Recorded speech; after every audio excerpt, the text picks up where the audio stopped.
25 mm तक का gap मिल जाता है। तो ये मड प्लस स्नो टायर है और करीब करीब हमें 20 से 25 mm का गैप मिल, वो उससे कम से कम 1000 या 1200 रुपये महंगा था। Hello guys, welcome to my YouTube channel. जैसा कि आप सभी को पता था कि हमने अपनी जिमनी पे अपने टायर भी अपग्रेड करा लिए हैं। तो अभी मुझको इस कार को ड्राइव करते हुए इन टायरों पे हो गए हैं कम से कम 3000 किलोमीटर्स मैंने इस पर रनिंग कर दी इन टायरों पे। तो अब इसका एक्सपीरियंस बताता हूँ कि मैंने ये टायर क्यों चूज़ किए।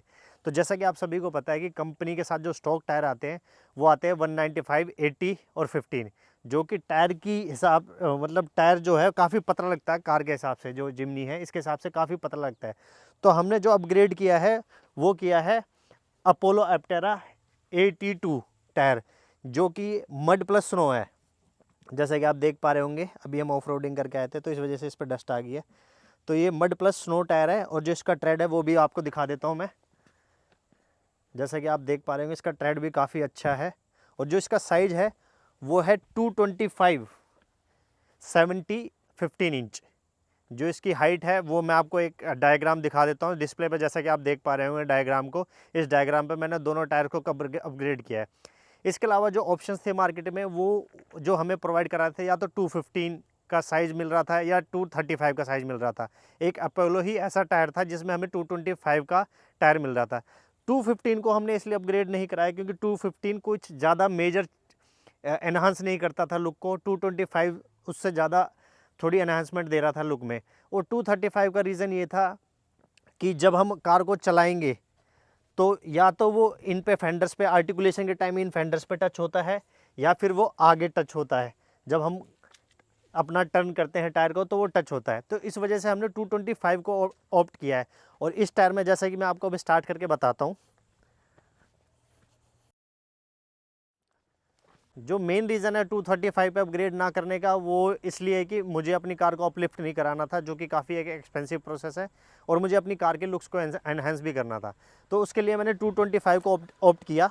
और मैं आपको बताता हूँ 235 जब ऑप्ट करते हो तो उसका क्या नुकसान है। जैसे कि अब मैं कार को राइट साइड टर्न करूँगा तो यहाँ पर जो ये पार्ट है, अभी ये 225 जो टायर साइज है हमारा इस पर टच नहीं करता है। करीब करीब हमें 20 से 25 का गैप मिल जाता है। यहीं आप जब 235 टायर को इसमें यूज़ करते हैं तो इसमें यहाँ पे टच करता है। और इसके साथ साथ टच करने के बाद जब हम उसको लेफ़्ट साइड घुमाएंगे तो उसी तरीके से ये टायर अंदर की तरफ से आप इधर की साइड से दे पाएंगे। तो टायर ये अंदर की तरफ से उसमें भी टच करता है वो टायर। तो एक ये रीज़न था कि लोग बड़ा टायर जब अपग्रेड कराते हैं तो अपनी कार को अपलिफ्ट भी कराते हैं, जो कि काफ़ी एक्सपेंसिव प्रोसेस है। तो मैंने उस प्रोसेस को अवॉइड करने के लिए इसका 225 टायर साइज जो है चूज़ किया। और एक चीज़ और थी जो इन टायरों में थी, वो ये थी कि जो आपका ये जो लेटर्स हैं ये आपको वाइट में मिलते हैं। और मैंने जब जियोलैंडर पता किया था, योकोहामा जियोलैंडर, तो उसमें 2 वेरिएंट आते हैं। वो एक तो प्लेन ब्लैक में आपको नंबरिंग मिलेगी, ब्रांडिंग के जो लोगो है प्लेन ब्लैक में मिलेगी जो दिखेगी नहीं, और जो हाईलाइटेड वर्जन है वो उससे कम से कम 1000 या 1200 रुपये महंगा था। तो ओवरऑल वो टायर इससे 1000-1500 रुपये महंगा था। उसके बाद इसका एक और एडवांटेज जो मुझे लगा वो ये लगा कि मेरी माइलेज को इसने अभी तक, मतलब मैं ये कहूँगा कि मैंने जो स्टॉक टायर थे उन पे अराउंड 300 to 400 किलोमीटर्स रनिंग करी थी, और इस पे अराउंड मैंने 3000 के करीब रनिंग कर ली है।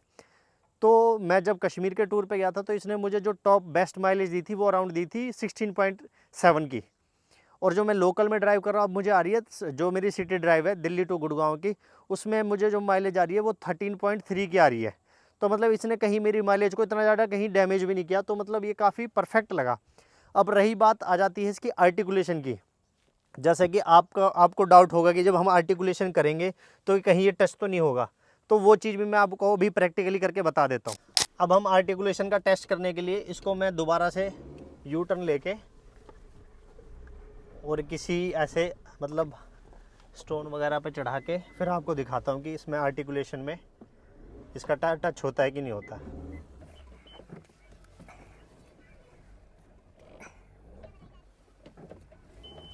अब ये हमने कार को मोड़ लिया है और अब हम टायर को चढ़ाएंगे इस स्टोन पे।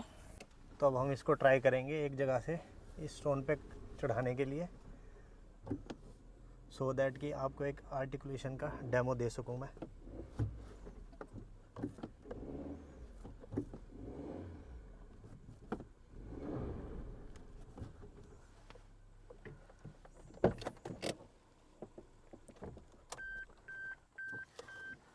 अब जैसा कि आप देख पा रहे होंगे, यहाँ पे अब हम क्लोज लुक लेते हैं, तो यहाँ पे भी आपको वही 25 mm तक का गैप मिल जाता है। और अगर आप 235 टायर चूज़ करते हैं तो वो आपके यहाँ पे टच होता है। तो टच होने की वजह से काफ़ी प्रॉब्लम हो सकती है, या फिर आपको उसका एक ऑप्शन ये है कि सेफ़ साइड ऑप्शन ये है कि या तो आप कार लिफ्ट कराओ। कार लिफ्ट नहीं करवा सकते तो आपके लिए जो सेफेस्ट ऑप्शन है वो 225 बचता है, क्योंकि इसमें ये टायर कहीं पे भी टच नहीं होते। और जो स्टैंडर्ड जो भी रेकमेंडेड है, जैसे कि आपने चार्ट को देखा होगा, चार्ट से हम आपको दिखाएंगे कि मेजर क्या क्या डिफरेंस आ गया है स्टॉक टायर और जो हमने टायर अपग्रेड किया है। यहाँ पे हमने जो स्टॉक टायर हैं उसकी डिटेल्स फिल कर दी हैं, और यहाँ पे हमने जो हमने टायर अपग्रेड कराया उसकी डिटेल्स फिल कर दी हैं। तो इनको कैलकुलेट करने के बाद जो हमारे पास रिज़ल्ट आता है वो आता है कि ओवरऑल जो डायमीटर है उसके अंदर जो डिफरेंस आता है वो 0.1 इंच का आता है। जैसे कि आप देख पा रहे होंगे, ये चीज़ जो हमारी डायमीटर है इसमें 0.1 इंच का डिफरेंस आता है, जो कि कोई ज़्यादा नहीं है। और इसको परसेंटेज में देखें तो सिर्फ 0.4% का डिफरेंस आता है। उसके बाद हम आते हैं सेक्शन विड्थ, मतलब इसकी चौड़ाई।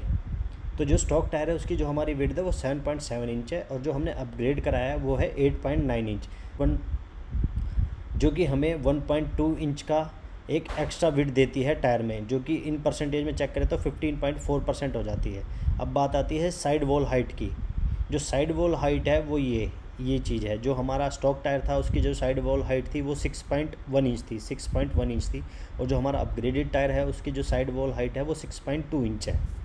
तो जो उसके बाद जो पॉइंट आता है वो आता है ग्राउंड क्लियरेंस। जैसे कि आप देख पा रहे हो, ग्राउंड क्लियरेंस जो है जो 0.1 इंच, 0.1 इंच। तो कोई ख़ास मेजर डिफरेंस नहीं आया ग्राउंड क्लियरेंस में भी, वो भी एकदम सेम ही है। बस जो मेजर डिफरेंस देखने को मिलेगा वो मिलेगा आपको टायर की विड्थ में। टायर की विड्थ ऑलमोस्ट आपकी 1.2 इंच बढ़ जाती है, जो कि परसेंटेज में 15.4% बढ़ती है। उसके बाद आ जाते हैं हम मीटर रीडिंग में। जो स्पीडोमीटर की रीडिंग, जैसा कि आपको आपके जो स्पीडोमीटर है कार के उसके अंदर अगर 60 दिख रही है तो एक्चुअल में जो कार की स्पीड होगी वो 60.3 होगी।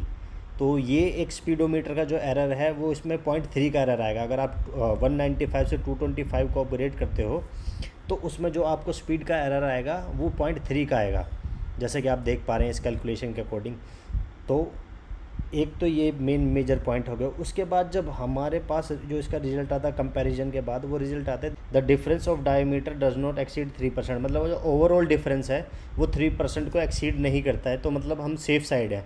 इसका मतलब ये है कि कोई आपकी हैंडलिंग पे इफेक्ट नहीं पड़ने वाला है, मतलब टायर वॉबलिंग नहीं करेगा, ब्रेकिंग वगैरह पे कोई फ़र्क नहीं पड़ने वाला है, ना ही कोई माइलेज पे ऐसा कोई मेजर इफेक्ट पड़ने वाला है।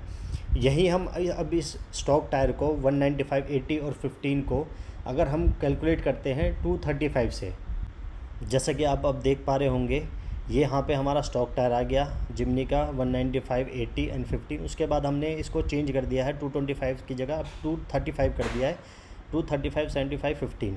तो अब जब हम इसको कैलकुलेट करते हैं, जो हमें ओवरऑल डायमीटर आता है उसमें हमें डिफरेंस मिल जाता है 1.6, मतलब। उसके बाद हम आते हैं सेक्शन विड्थ पे। सेक्शन विड्थ जो कि ये है आपकी, वो साइड वॉल 6.1 है आपकी स्टॉक टायर की, और 235 की जो है 6.9। यहाँ पे प्लस 1.6 इंच बढ़ जाती है साइड, जो आपकी थिकनेस है वो 1.6 बढ़ती है। 225 में 1.2 बढ़ रही थी, और जो साइड वॉल की हाइट है वो 0.8 इंच बढ़ जाती है। जो साइड वॉल की हाइट है आपकी, ये वाली जो हाइट है वो 0.8 इंच बढ़ जाती है ये चीज़। और जो ये सेक्शन विड्थ है वो ये पहले 7.7 थी हमारी, अब 9.3 हो गई हमारी। तो इसमें जो फ़र्क आता है वो प्लस 5.8% का था ओवरऑल डायमीटर में, जो कि काफ़ी मेजर है। उसके बाद जो सेक्शन विड्थ में डिफरेंस आता है वो 20.5% आता है। उसके बाद साइड वॉल में जो डिफरेंस आता है वो 13% आता है। और जो ग्राउंड क्लियरेंस है वो चेंज हो जाती है, मतलब 0.8%, 0.8 इंच आपकी जो ग्राउंड क्लियरेंस है वो चेंज हो जाती है, मतलब 0.8 इंच का आपको एनहांसमेंट मिलेगी आपकी गाड़ी के ग्राउंड क्लियरेंस में। 0.8 इंच का मतलब समझ लो आप करीब करीब 16 mm के करीब आपकी जो है हाइट, ग्राउंड क्लियरेंस की हाइट बढ़ जाएगी। उसके बाद अब हम आते हैं स्पीडोमीटर के। इसमें अगर हमारी कार 60 की स्पीड पे चल रही है तो उसका क्या एरर आएगा। तो इसमें जो एरर है काफ़ी मेजर एरर आ रहा है, वो जैसे कि आप देखते हैं 63.5 दिखाएगा। अगर आपकी कार स्पीडोमीटर में शो कर रही है, आपके कार के मीटर में शो कर रही है 60 की स्पीड, तो उसको जो ये यहाँ पे दिखाएगा 63.5, मतलब आप अगर 80 की स्पीड पे चल रहे हो, एक स्पीड लिमिट 80 की आपने सेट कर ली है, और अगर आप उसको सोच के चल रहे हो कि मैं अपनी कार में स्पीड पे चल रहा हूँ, तो नहीं, ऑलमोस्ट आप 87 या 90 के क्रॉस कर जाओगे स्पीड को, और आपको पता भी नहीं चले, जिसकी वजह से आपके काफ़ी स्पीड चालान भी आ सकते हैं। तो मतलब ये जब आप 235 पे अपग्रेड करो तो प्लीज़ मेक श्योर कि आप अपने दिमाग में ये डाल के चलें, ये पॉइंट ज़रूर रखें कि जो एक्चुअल स्पीड है वो ज़्यादा है एज़ कम्पेयर टू जो स्पीडोमीटर में शो कर रही है। आई होप आपको ये दोनों डायग्राम से काफ़ी हेल्प मिली होगी कंपैरिजन में। स्टार्ट में भी स्टैंडर्ड जो रिकमेंडेड है उस चीज़ों में सिर्फ और सिर्फ जो स्टैट्स दिए हुए हैं सिर्फ 3% का फ़र्क आता है, जो भी कहीं भी ड्राइविंग में डेंजरस नहीं है ना। इसको आप जब ड्राइव करोगे ना तो ये कहीं पे साउंड क्रिएट करते हैं टायर, जो नॉइजी साउंड है कोई साउंड नहीं आता है, और स्टीयरिंग भी काफ़ी कंट्रोल में रहता है, वॉबलिंग वगैरह की कोई शिकायत नहीं आई अभी तक मुझे, तो काफ़ी परफेक्ट रहा ये अभी तक मेरे लिए। 3000 किलोमीटर का जो इनके साथ रनिंग रही है वो काफ़ी सही रही है। तो I would like to suggest you कि मतलब अगर आप टायर अपग्रेड के लिए सोच रहे हैं तो प्लीज़ इन पॉइंट्स को ज़रूर कंसीडर करें कि ये टायर आपका कहीं अब टच ना हो। अगर आपको कार लिफ्ट करवानी है तो उसमें तो आप कुछ भी टायर चूज़ कर सकते हो, बट आपको लिफ्ट नहीं करानी है, सेम स्टॉक सस्पेंशन में आपको टायर अपलिफ्ट कराने हैं, तो आप इस टायर से ज़्यादा साइज पे ना जाएं, क्योंकि फिर मैंने आपको इशू बता दिया क्या क्या आपको इशू फेस करने पड़ सकते हैं। आपके मेजर 3 डाउट्स रहे होंगे, या तो रहे होगा आपका कि टायर अपग्रेड कराने से माइलेज पे क्या इफ़ेक्ट पड़ेगा। तो माइलेज पे इस पे इतना ज़्यादा कोई इफ़ेक्ट, मेजर इफ़ेक्ट नहीं पड़ता है। ज़्यादा से ज़्यादा 1 किलोमीटर या 1.5 किलोमीटर का जो फ़र्क है वही पड़ेगा, उससे ज़्यादा नहीं पड़ेगा। और रही बात साउंड की, टायर जब हम रोड पे रनिंग करते हैं, मैंने करीब 80-90 की स्पीड पे से क्रूज़ किया कंटिन्यू, जब मैं जम्मू की ट्रिप पे गया था, तो वहाँ पे कोई ऐसी साउंड से रिलेटेड मुझे कोई शिकायत नहीं आई थी। और हाँ, मैं आपको रेकमेंड करूँगा जब भी आप टायर ये वाले डलवाओ तो इनमें नाइट्रोजन ज़रूर यूज़ करें, क्योंकि जब मैं ट्रिप पे गया था तो मैंने नाइट्रोजन जो यूज़ करी थी टायरों में, उससे क्या होता है, एक तो टायर का टेम्परेचर कम रहता है और उससे काफ़ी लाइट भी रहते हैं। तो मतलब मैं आपको रेकमेंड करूँगा नाइट्रोजन यूज़ करें।